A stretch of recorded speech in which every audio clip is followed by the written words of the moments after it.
Ada apa ya? Saya di sini kerja 5 tahun, terus Oke. saya ada utang di bank. Oke, sebentar. Bosku tahu. Sebentar sayang. Kamu tahu kan setiap kali telepon masuk ke saya, secara langsung dan tidak langsung itu masuk di YouTube sama di Facebook. Jadi hati-hati, jangan pernah menyebut nama siapapun, termasuk namamu sendiri, karena saya tidak ingin sudah viral kalian minta take down. Kenapa sayang? Oke. Kenapa sayang? Ada Nah, apa? sekarang aku sudah dapat, setiap bulan aku dipotong gaji gitu sama bos Kamu punya aku. utang gitu? Kamu punya utang? Iya, Terus? iya. Terus aku ketahuan sama bosku gitu bahwa aku ada utang di bank buat berobat orang tua gitu, Miss. Nah, sekarang aku dapat keringanan dari bosku. Setiap bulan aku dipotong $500 gitu. Gaji pokok aku setiap bulan aku setor di bank, terus aku punya sisa cuma $100 gitu setiap bulan. Yang aku masalahkan, aku nggak bisa kirim buat orang tua, Miss. Itu saja. Orang tua butuh obat, butuh makan. Nah, itu aku yang bingung. Soal aku sih nggak masalah, orang tua yang di kampung. Dan Oke. aku bingung kan. Oke, Itu saja. kamu sudah bekerja 5 tahun di Hong Kong, benar tidak? Iya, Oke. Terus kamu punya utang. Utangmu itu buat apa? Utang bank itu buat apa? buat berobat sama buat makan hari-hari yang di kampung. Oke. Dan hari-hariku di sini gitu. Oke. Terus kenapa kamu sudah berutang, sudah dikirimkan uangnya ke Indonesia? Terus kenapa mereka masih meminta kamu lagi untuk berobat lagi, sayang? Karena aku kalau hutang sudah mau habis aku revenue. Sudah mau habis aku revenue gitu, Mem. Kan uangnya... Ibu aku sakit sudah 1 tahun lebih. Oke. Kan kamu utang juga dikirim semuanya ke Indonesia, Mas, sayang. Terus kamu gajinya berapa? Ya, tapi 4.630 gitu. Iya, keluargamu kan tahu, sayang. Tahu. Lah kenapa keluargamu masih maksa kamu kirim uang lagi? Terus kamu dapat uang dari mana, Dok? Nah, itu sebelum aku gajian, aku utang di bank dulu gitu, Miss. Terus kalau bosku kasih duit, aku sarutang di bank gitu ceritanya. Kerja yang 4 tahun, aku sudah bikin rumah buat mereka gitu. Ngerti, sayang, ngerti. Terus sekarang kan gajimu 1 bulan sekali dan cuma 4.600. Lah keluargamu yang di Indonesia emangnya nggak ngerti kamu harus bekerja apa? Kalau kamu sekarang nggak... Miss, orang tua aku tuh nggak bisa kerja, nggak bisa jalan semuanya, bapak ibu. Adanya anak aku aja. Ngerti, sayang. Ngerti. Terus kamu harus gimana? Kerjaanmu cuma 1. Gajimu cuma 1. Itulah. Tadi aku sudah telepon ibuku sambil nangis-nangis. Ibuku kaget juga. Sekarang dia pun pasrah. Gimana caranya mau makan, cari sendiri aku gitu. Ya iyalah, ya Indonesia harus cari sendiri, sayang. Iya. Terus kamu bisa seperti apa? Pekerjaanmu cuma 1 loh. Dan Iya, gaji... aku tadi bilang seperti itu sama ibuku. Maaf Bu, bulan sekarang dan seterusnya aku gak bisa kirim. Sebelumnya hutang aku lunas dulu, aku gituin. Ibu aku pun sudah paham. Tapi kalau aku gak kasih duit ke dia, dia pun gak makan gitu katanya. Oke. Sekarang kalau kamu fokus dengan seperti itu dan kamu diinterminate majikan, malah keluargamu nggak makan double loh, Dok. Dan kamu dipecat Iya, dari majikan. Kemarin ketahuannya kemarin, Miss. Terus kemarin bosku mikir-mikir kalau dia mau mecat aku pun sudah 5 tahun kerja, otomatis keluar long service, cari pembantu baru pun dia pun mikir-mikir mungkin kan. Terus aku disuruh standby di sini sampai aku finish kontrak gitu kan, masih setahun baru bikin visa baru. Lah ibuku tadi aku sudah jelasin, dia pun paham. Sekarang aku pun fokus sama diriku sendiri, tapi aku kepikiran orang tua, Miss.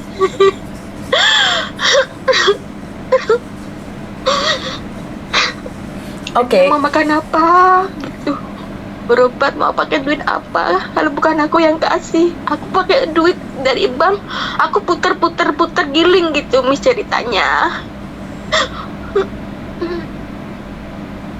Oke, pertanyaan saya, sayang. Kamu mikirin orang Indonesia. Apa yang bisa kamu lakukan? Gaji kamu cuma 1. Iya sih. Hah? Kalau kamu nggak fokus dengan pekerjaanmu di sini, jangan dipikir bahwa majikan itu tidak tega nginterminate kamu. Majikan Oke, Miss, setiap thank you. saat, setiap Iya. waktu itu siap ngeluarin kamu. Uang bukan masalah besar bagi mereka.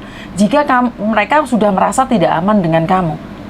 Jadi jangan merasa karena kamu sudah bekerja 5 tahun dan mereka tidak akan nginterminate karena long service. Long service kamu cuman nggak sampai 20.000 sayang. Jadi majikan bisa Yes, mecat Miss. kapanpun. Makanya kamu fokus. Saya tahu keluarga kamu lagi susah. Saya tahu keluarga kamu lagi sakit. Tapi kalau kamu sudah dipecat, siapa yang bisa membantu kamu? Ya, Ya kamu harus bangkit sayang. Kamu terlalu khawatir dengan keadaan. Mau tidak mau, sanggup tidak sanggup, berani tidak berani, ya kita jalanin. Begitu juga dengan Indonesia, ya mau gimana? Ya untung kamu di Hong Kong sayang. Dan kamu tidak melakukan kriminal. Gimana seandainya tiba-tiba ada kriminal karena kamu sumpek, akhirnya kamu pikiran mencuri atau apa, ketangkap polisi, kamu di penjara, orang tuamu gimana? Makanya betul.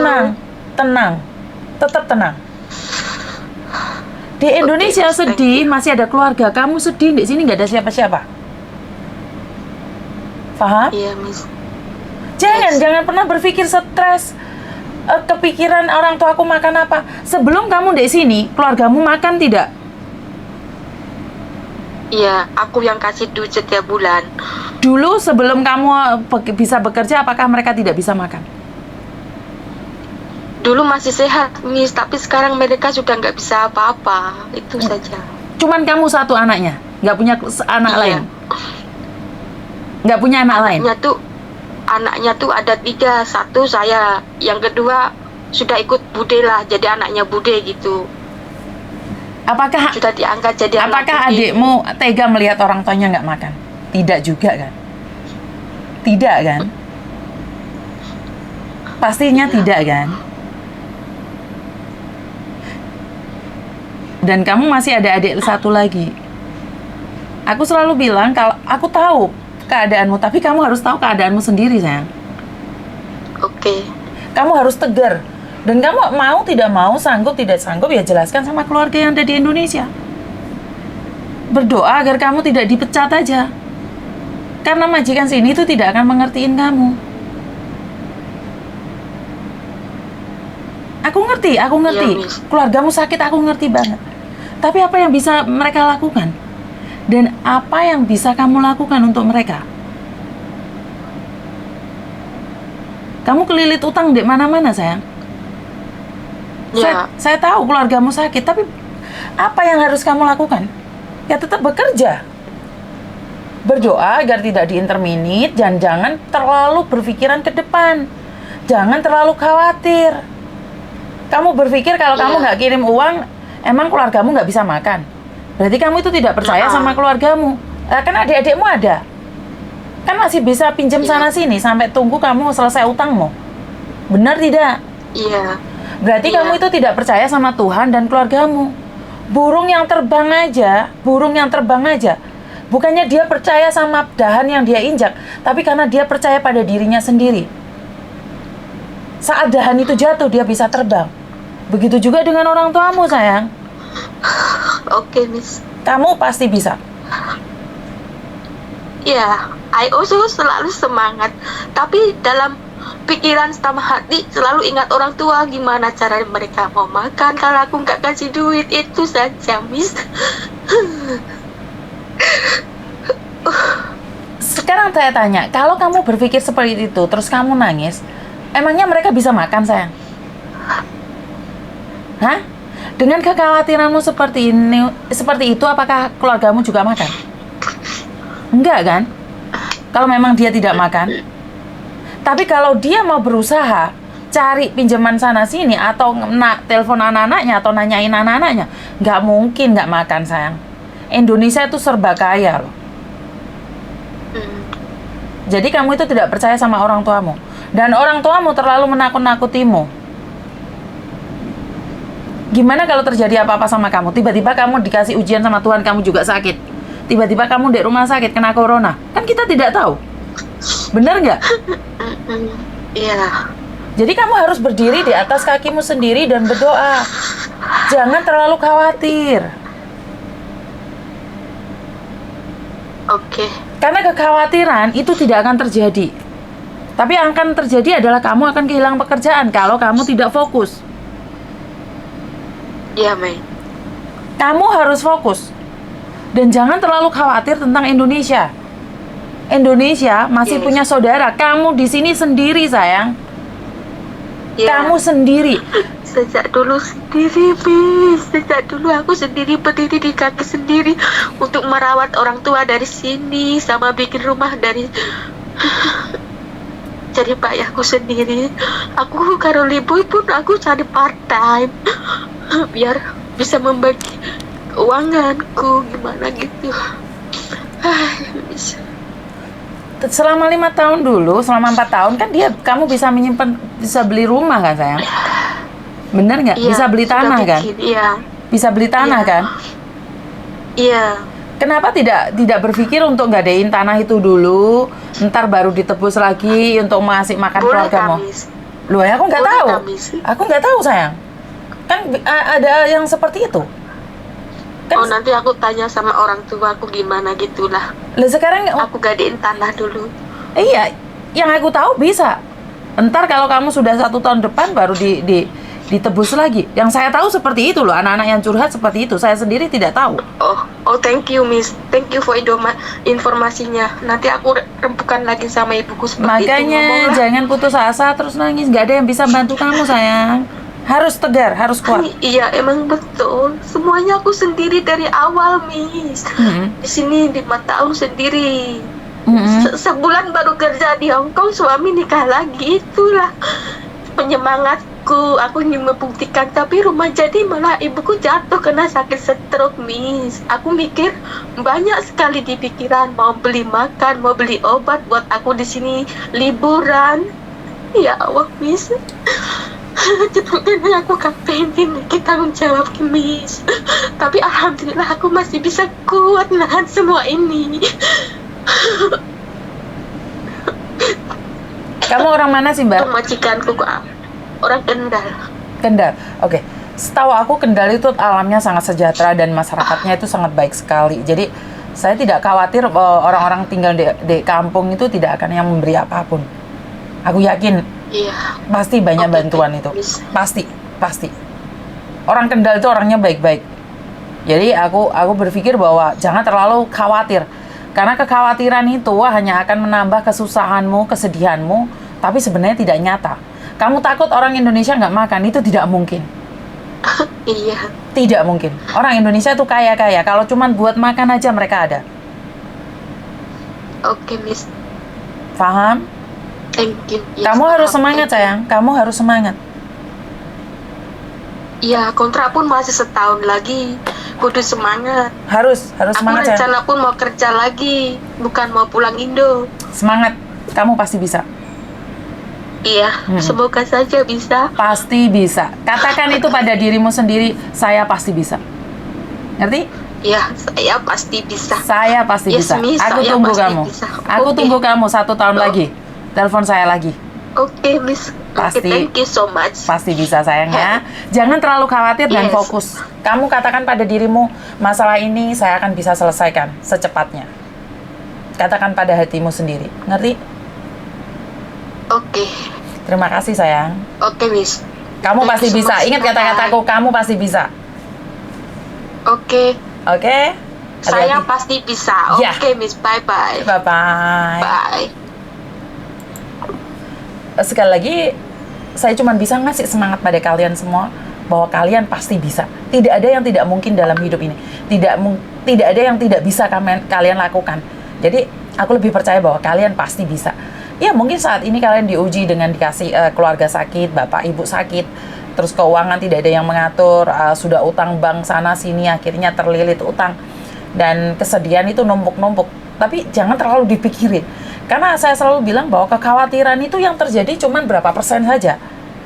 Yang lainnya itu menghantui diri kita sendiri padahal tidak terjadi apa-apa. Jadi saya lebih berpikir bahwa ayo jangan terlalu khawatir. Lebih semangat lagi, lebih percaya diri lagi, lebih tahu lagi, kamu pasti bisa. Ingat, seseorang diuji dengan berbagai cara ya. Jadi ada orang yang selalu bilang, gitu aja nggak bisa, masa sih seringan itu aja nggak bisa. Halo, kamu tidak berdiri di posisi mereka, jadi enak aja kamu ngomong bahwa kamu pasti bisa. Coba kalau kamu pas di posisi dia, belum tentu kamu bisa, Mbak. Jadi saya selalu bilang, kenapa jangan pernah membuli atau menghakimi, karena kamu tidak tahu posisi dia seperti apa. Iya, kalau apa yang dia ceritakan ini aja, jadi kelihatannya dia bisa. Gimana kalau dia punya masalah yang lain? Saya tidak bisa tega mengorek di mana luka dia, karena dia tadi sempat bercerita bahwa suaminya juga 1 bulan bekerja sini sudah diambil orang, sudah selingkuh, sudah ini. Sebenarnya saya ingin mengorek lebih lagi, tapi saya tidak ingin pagi-pagi ada kepedihan yang terlalu dalam pada seseorang. Jika dia teleponnya agak siang, saya bisa merubah suasana, di mana dari kepedihan itu menjadi canda tawa. Tapi sekali lagi saya selalu bilang, saya tidak akan membuat seseorang itu semakin jatuh dan pedih. Saya inginnya mereka bangkit dan semangat lagi. Jadi buat teman-teman yang di luar sana, kalau dicurhati temennya, ojo nyepelek nih, ojo kupingnya disumpeli handfree, terus habis itu kalian nggak peduli gitu loh. Kalau memang nggak mau dengarkan, ya jangan dengarkan. Kalau memang mau dengarkan, fokuslah pada pendengaran. Tapi satu, jangan komplain sama C Yuni, karena kalian boleh curhat ke saya, tapi kan saya juga bekerja. Saya adalah salah satu staf di perusahaan ini. Jadi buat teman-teman yang di luar sana, saya ucapkan banyak terima kasih karena menjadikan saya adalah center kalian untuk curhat. Ingat ya, ini bukan konsultasi ataupun konsultan. Saya bukan konsultan. Saya lebih suka menamain diri saya adalah tempat berbagi cerita, menjadi pendengar atas keluh kesah kalian, dan ini dijadikan bahan buat teman-teman yang lain untuk lebih kuat lagi, lebih banyak bersyukur lagi, karena dengan adanya seperti ini, ternyata saya itu masih lebih baik dibandingkan orang lain. Jadi kalau ada di luar sana mbak-mbaknya itu lagi mengeluh ini itu, wah, ternyata di luar sana ternyata ada yang lebih berat. Ini bapak ibunya sakit, suami selingkuh, lah ini kan sakit. Tapi setelah dia melihat orang lain lagi, wah, bapak ibunya sudah meninggal, nggak bisa pulang, nah lebih berat lagi. Jadi jangan kita melihat yang lebih ke atas. Kalau kita lebih lihat ke atas, kita akan berpikir bahwa kita kan cemburu dengan kehidupan, Mbak. Wah, dia kok bisa ya? Wah, dia kok beli mobil ya? Wah, dia kok ini ya? Dan kamu akan cemburu. Wah, majikannya baik. Wah, dia nikah sama orang Hongkong. Wah, ini itu, ini. Jadi kita lihatnya ke atas terus. Padahal saat kita lihat ke bawah, itu banyak orang yang lebih menderita dari saya. Banyak orang yang lebih sengsara dari saya. Karena itu, syukurnya dibanyakin. Di channel ini saya mengajarkan tentang rasa syukur. Rasa syukur yang dimana orang lain juga tidak tahu harus seperti apa dan bagaimana. Jadi buat teman-teman di luar sana, perbanyakin syukur, perbanyakin doa agar kita bisa lebih baik lagi. Saya tidak bisa mengatakan bahwa kalian pasti bisa. Kalian pasti bisa, tergantung dari keadaan juga. Jadi buat teman-teman yang di luar sana, saat kita tidak mampu bersyukur, maka yang ada adalah kecewa, marah, dan menyesal. Itu yang terjadi. Jadi kalau kamu merasa kecewa, marah, dan menyesal, maka yang ada adalah tidak ada rasa terima kasih atas hidup ini. Tidak ada rasa syukur atas hidup ini. Jadi kita akan mengeluh dan mengeluh. Saya selalu bilang kalau saat kamu mengeluh, sebenarnya tidak ada apapun yang bisa membantu kamu. Tidak ada siapapun yang bisa membantu kamu. Jadi fokus pada pekerjaanmu, fokus pada dirimu, fokus pada apa yang terjadi hari ini. Jangan terlalu khawatir tentang masa depan. Karena ke masa depan kita lagi create hari ini. Kalau hari ini kita khawatir tentang masa depan dan sebenarnya tidak pernah terjadi. Dari beberapa hal yang mbak-mbaknya yang paspornya nggak bisa jadi, Miss ini itu, Miss gimana kalau saya ketangkep, Miss kalau ini. Jadi kalian tuh terlalu khawatir, padahal itu tidak pernah terjadi pada kalian. Nah ini yang saya tidak tahu kenapa kalian berpikir bahwa akan terjadi. Karena dengerin video, saya itu data ganda, Miss. Terus habis itu saya punya 3 nama, Miss. Ini gimana nih? Ketangkapnya di penjara berapa lama? Halo, kalau kamu memang di penjara ya di penjara. Kalau ditangkap ya ditangkap. Karena itu adalah kesalahan. Tapi nggak perlu khawatir. Saat Anda khawatir, wes baca istighfar yang banyak, berdoa yang banyak, wes. Karena mengalihkan perasaan khawatir, mengalihkan rasa ketakutan itu dengan aktivitas yang positif. Dengarkan dengarkan kayak tauziah itu, baca Alkitab, baca Al-Quran, itu lebih bisa menenangkan diri gitu loh Mbak. Jadi jangan terlalu khawatir, sama dengan Mbaknya yang tadi, jangan terlalu khawatir, istighfar dan sholat, meditasi, agar kita terasa lebih ringan lagi. Jadi itu aja dari saya, kurang lebihnya saya minta maaf. Wassalamualaikum warahmatullahi wabarakatuh. Berkat Tuhan mengalir atas kita semua. Semoga semua makhluk bahagia dan